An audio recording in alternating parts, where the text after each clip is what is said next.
Tonight, we turn our attention to Ozempic 2.0, which is on the way, and it could be even more transformative.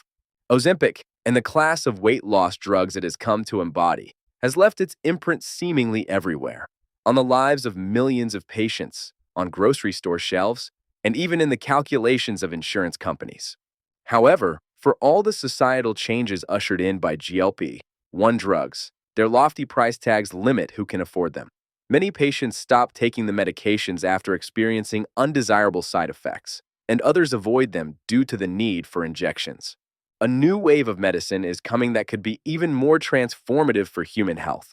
Pills, more potent injectables, and new compounds that might have fewer side effects or could be taken just once a month.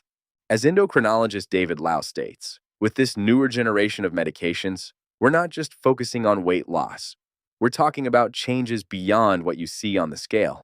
Whether these next-generation treatments live up to that promise isn't assured. They haven't yet been approved by the Food and Drug Administration, which has warned consumers about unauthorized versions advertised on the internet. Such is the potential of these future offerings that Eli Lilly, by some measures the most dominant company in the weight loss field, reached a stock market value exceeding $1 trillion, the first healthcare company to hit that milestone. Next-generation pills are on the horizon. Novo Nordisk and Eli Lilly are both preparing to launch once-a-day weight loss pills by next year, pending FDA approval. This innovation would allow patients to avoid the jab of auto-injector pens with tiny needles. As Lau noted, some people are afraid of using needles and giving themselves injections. Pills also don't require refrigeration, which adds cost and complexity to shipping and storing injectable medications, and there are signs that their price tags will be lower. Sean Wharton compares this to Henry Ford, who didn't make a better car, but made more of them and made them more accessible. By offering more convenience at a lower cost, these pills could do something similar for weight loss. The trade-off is that pills being tested so far don't work as well. In clinical trials, participants taking each drug have lost an average of about 11 to 14% of their body weight, compared to 15 to 20% for the most effective injectables. Novo Nordisk's Wegovy pill is likely to arrive for patients first, with an FDA decision expected before year-end and a potential launch in early 2026. Eli Lilly's orforglipron offers convenience without eating and drinking restrictions.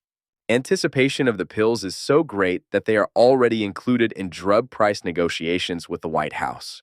Novo Nordisk and Eli Lilly struck deals to offer the lowest dose of their new pills, if approved, directly to consumers for $150 a month. More weight loss, fewer side effects. Today's weight loss drugs work like keys that unlock the body's natural processes, delivering instructions to produce more gut hormones that cue the brain when to stop eating. Existing drugs target one or two of these hormones. Eli Lilly is developing one that targets three, with participants in a clinical trial losing an average of 24.2% of their body weight over 48 weeks. Researchers expect the magnitude could be even greater over more time. Anya Jastreboff, director of the Yale Obesity Research Center, states that patients with severe obesity will need stronger agents. This drug, retatrutide, awaits results from multiple major clinical trials by the end of next year.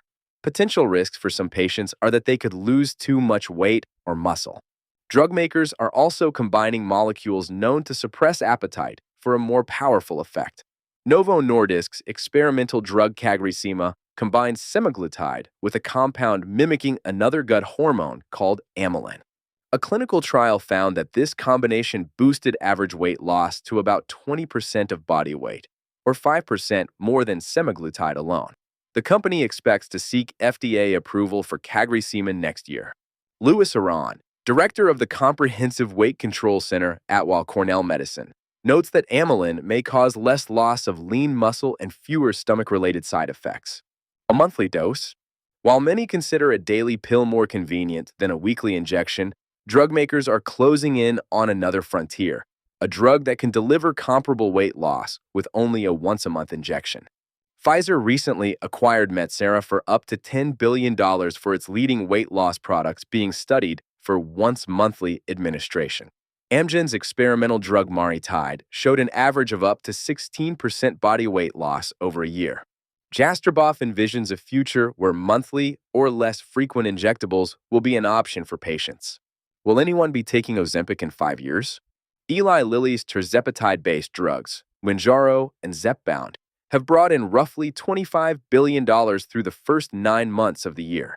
Novo Nordisk's Ozempic and Wegovy aren't far behind, at the equivalent of $23.5 billion. But if patients can choose a weight loss pill, a more potent injectable, or a drug with fewer side effects, what's the appeal of the current blockbusters? These medications could be enduring, researchers said. There is now years of data on the safety of GLP-1 drugs outside clinical trials. The FDA has approved Wegovy not just for weight loss, but also reducing cardiovascular risk, while Zepbound is also an approved treatment for sleep apnea. It isn't a sure bet that other medications will prove to have the same benefits. Aron emphasizes that any new drug will have to jump over the hurdle of proving similar benefits, such as reducing the risk of heart attack, stroke, and dying. A combination of market competition and government policy is also starting to bring down prices, meaning any new drug will have to be superior to justify a premium price over today's GLP-1 drugs. Jastreboff hopes that having more options will create a space where there's more competition, which will lower costs and make the drugs more accessible. Wharton compares semaglutide to a beautiful molecule with long-term benefits for conditions like coronary artery disease and osteoarthritis, using the analogy of the iPhone 1 versus a BlackBerry to describe the evolution of these treatments. Thank you for joining us. Until next time, stay focused, stay informed, and stay ahead with AI Capital Brief.